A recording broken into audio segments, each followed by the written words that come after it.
देखिए, एप्स्टिन फाइल जिसको लेकर बहुत ज्यादा सनसनी फैली, पूरे देश में चर्चा होने लगी और इस एप्स्टिन फाइल में हर उन बड़े लोगों का नाम आया जिसने सनसनी फैला दी।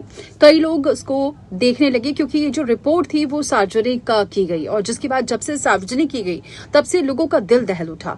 लोग ये सोचने लगे कि क्या कोई ऐसा भी कर सकता है, और ये लोग, ऐसे लोग, चाहे उसमें बिल गेट्स हो या फिर अंबानी परिवार से कुछ लोग हैं या फिर अमेरिकी राष्ट्रपति डोनाल्ड ट्रंप हैं, बहुत सारी नामी गिरामी जो हस्तियां थी, उनके नाम और चेहरे और बहुत सारे विजुअल्स थे जो बहुत दिल दहलाने वाले थे। एप्स्टिन फाइल को लेकर लोगों की जो सोच थी इन लोगों के प्रति वो पूरी तरह से बदल गई। हालांकि ये एप्स्टिन फाइल को लेकर अब चर्चा फिर से कम हो गई है और ये भी कहा जा रहा था कि कहीं ना कहीं एप्स्टिन फाइल पर जो चर्चाएं हुई हैं उसको दबाने के लिए भी अमेरिकी राष्ट्रपति डोनाल्ड ट्रंप युद्ध में शामिल हो गए।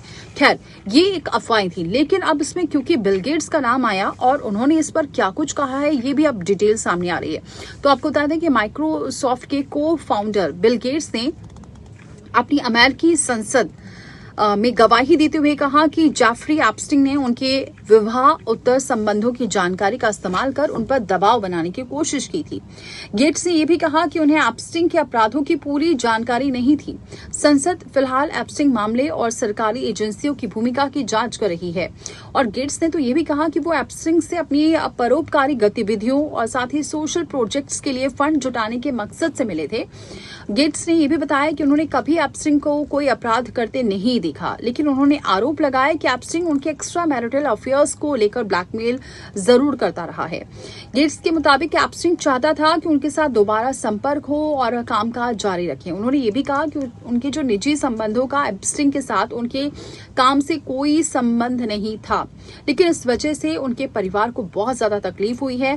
गेट्स का यह भी कहना है कि एप्स्टिन ने उनके बारे में कई झूठी बातें भी फैलाई हैं और उन्हीं का सहारा लेकर उन पर दबाव बनाने की कोशिश भी की है और भी उन्होंने कई आरोप लगाए हैं। बिल गेट्स ने इतने दिनों बाद अब एप्स्टिन को लेकर और भी कई खुलासे किए हैं। देखिए, अब क्योंकि बिल गेट्स की तरफ से ये बातें सामने आ रही हैं, क्योंकि अभी तक तो सिर्फ आरोप लग रहे थे लेकिन कहीं से भी इस मामले को लेकर बहुत ज्यादा प्रतिक्रिया सामने नहीं आई थी। तो ऐसे में ये भी कहा जा रहा था कि क्यों इस पर तमाम जो बड़े लोग हैं वो चुप्पी साधे हुए हैं। तो ऐसे में अब ये बयान ऐसे वक्त में सामने आया है जब अमेरिकी जस्टिस डिपार्टमेंट एप्स्टिन मामले की जांच कर रहा है। सोचिए, अमेरिकी जो जस्टिस है डिपार्टमेंट है वो एप्स्टिन मामले पर अब जांच कर रहा है। एप्स्टिन मामले की जांच, क्योंकि ये रिपोर्ट अब क्या तैयार सामने होती है, क्योंकि बहुत गहरा इस पर आरोप लगा था और छोटी बच्चियों से दुष्कर्म, बहुत सारी बातें इसमें सामने आई थी। अब इसमें सच्चाई जो सामने आएगी वो और महत्वपूर्ण हो जाएगी। अब गेट्स ने अमेरिकी संसद की house oversight and government reform committee के सामने बंद कमरे में गवाही दी। ये कमेटी एप्स्टिन और उसके सहयोगी घिस्लीन मैकविल से जुड़े मामलों में सरकारी लापरवाही की जांच कर रही है। कमेटी के चेयरमैन जेम्स कोमर ने मार्च में गेट्स को व्यक्तिगत रूप से बयान देने के लिए बुलाया था। अब गेट्स ने अपनी तैयारी के लिए जैक ग्रीनबर्ग की मदद ली है, जो पहले इसी कमेटी के मुख्य जांच अधिकारी भी रह चुके हैं। अब एप्स्टिन ने 2008 में फ्लोरिडा में वेश्यावृत्ति से जुड़े एक गंभीर मामलों में जुर्म कबूला भी था और 13 महीने उसने जेल में भी बिताए थे और उसके बाद 2019 में उस पर नाबालिग लड़कियों की सेक्स तस्करी के आरोप भी लगे थे। उसने आरोपों से इनकार किया, लेकिन मुकदमा शुरू होने से पहले ही जेल में उसकी मौत हो गई।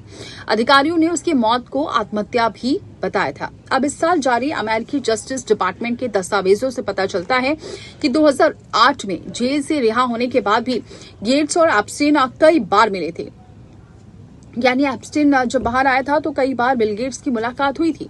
अब दोनों ने गेट्स की परोपकारी योजनाओं को आगे बढ़ाने पर चर्चा की है और गेट्स फाउंडेशन के प्रवक्ता ये भी बता रहे हैं कि गेट्स ने फरवरी में कर्मचारियों के साथ हुई एक बैठक में अपने फैसलों की जिम्मेदारी भी ली और ये चर्चा सिर्फ और सिर्फ वेलफेयर के लिए ही हुई है, लेकिन एप्स्टिन के साथ ऐसा कोई कार्य गेट्स ने नहीं किया है।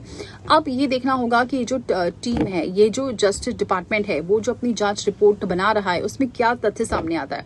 बहरहाल मामला बहुत गंभीर है, वेश्यावृत्ति से जुड़ा हुआ है, छोटी बच्चियों से जुड़ा हुआ है। ऐसे में बिल गेट्स इस पर फंसते हुए नजर आ रहे हैं, लेकिन अब वो अपनी सफाई भी दे चुके हैं। लेकिन क्या ये वाकई एक परोपकारी ही काम था, वेलफेयर से जुड़ा काम था और पर्सनल काम था? और अगर पर्सनल काम था ही तो बार बार क्यों एप्स्टिन उन्हें ब्लैकमेल कर रहा था क्योंकि गेट्स ने यही सवाल भी उठाए हैं, यही आरोप भी लगाए हैं। तो उनके आरोपों में कितना दम है, ये अब सामने आएगा, ये जो रिपोर्ट तैयार हो रही है उसके बाद।